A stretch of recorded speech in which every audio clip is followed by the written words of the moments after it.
الفنان أحمد السعداني كان ضيف أنس بوخش من كام يوم، وبيتكلم عن حاجات كتيرة جدا في حياته وعن عقد كانت عنده في وقت الطفولة.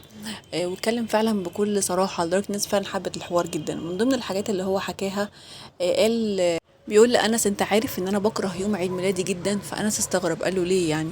قال له: لاني حصل معايا موقف زمان وانا صغير، الموقف ده هو السبب اللي خلاني اكره يوم عيد ميلادي. لما قعدت افكر مع نفسي الاول ما كنتش عارف ايه السبب اللي خلاني بكره يوم عيد ميلادي وبقفل الموبايل بالليل عشان ما حدش يتصل يعيد عليا.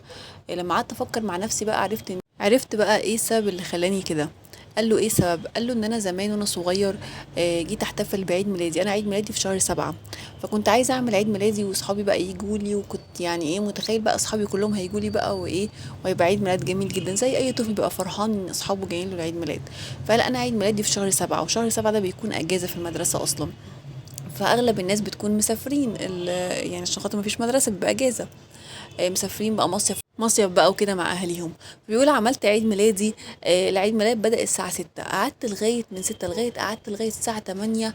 ما لقيتش أي حد جه غير بس 2 بس هما اللي جم، ومفيش أي حد تاني جه. قال: الموضوع ده كان مأثر فيا جدا لدرجة إن أنا نزلت تحت في الشارع، يعني مستني اي حد يجي منهم عشان خاطر ابدا العيد ميلاد، ومحدش جه خالص. بيقول: اليوم ده فعلا انا اتاثرت بشكل كبير جدا، وقعدت يعني كده اعيط زي اي طفل بيبقى متاثر ان يعني يوم عيد ميلاده حاسس ان هو يوم باظ، وان مفيش حد جاله في عيد ميلاده. فقال اليوم ده فضل يعني مؤثر جدا لدرجه خلاني اكره يوم عيد ميلادي. وكمان اول ما بيجي يوم عيد ميلادي بالليل اقوم قافل الموبايل، مش عايز حد يعيد عليا. فقال له: لغايه دلوقتي الموضوع ده معاك؟ قال له: يعني شويه ما بقاش زي الاول، بس الموضوع ده كان معايا عقده كبيره جدا بقاله فتره طويله. فالناس علقت على الموضوع ده وقالت ان المفروض دور الاهل هنا كان يظهر في احتواء مشاعر طفلهم، يعني كان المفروض فعلا يتعاملوا مع الموضوع بشكل مختلف ويحاولوا يحتووا الموقف، لان الطفل بيقول لو اتساب مكتوم المشاعر هيطلع شاب يعني معقد جدا وفي عنده مشاكل كتير جدا. فبتقول ان الناس بتقول المفروض كان الاهل هم اللي يحتووا الموقف ده.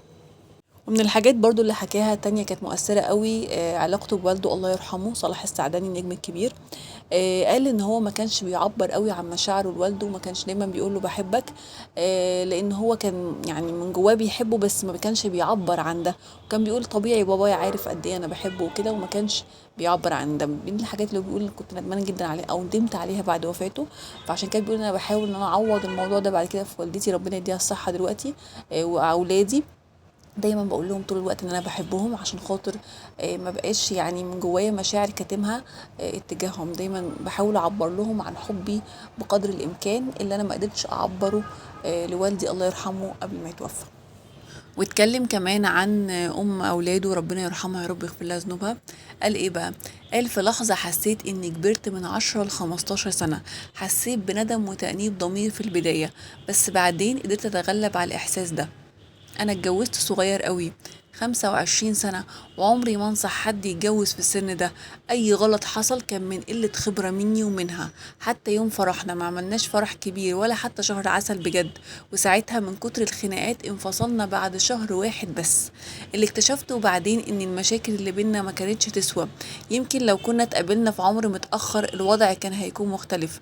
دلوقتي وبعد وفاتها انا بقيت الاب والام، اخترت املي حياتي بشغلي وولادي، ومش بفكر في جواز تاني. الوحدة بالنسبة لي دلوقتي قرار مش إجبار.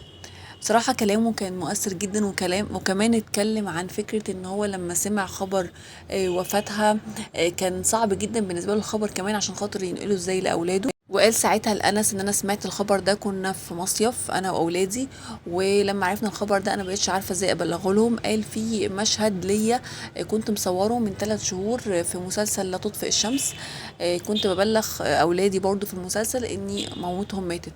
فقال ده نفس المشهد بالظبط اللي حصل معايا وانا ببلغ اولادي ان والدتهم ماتت.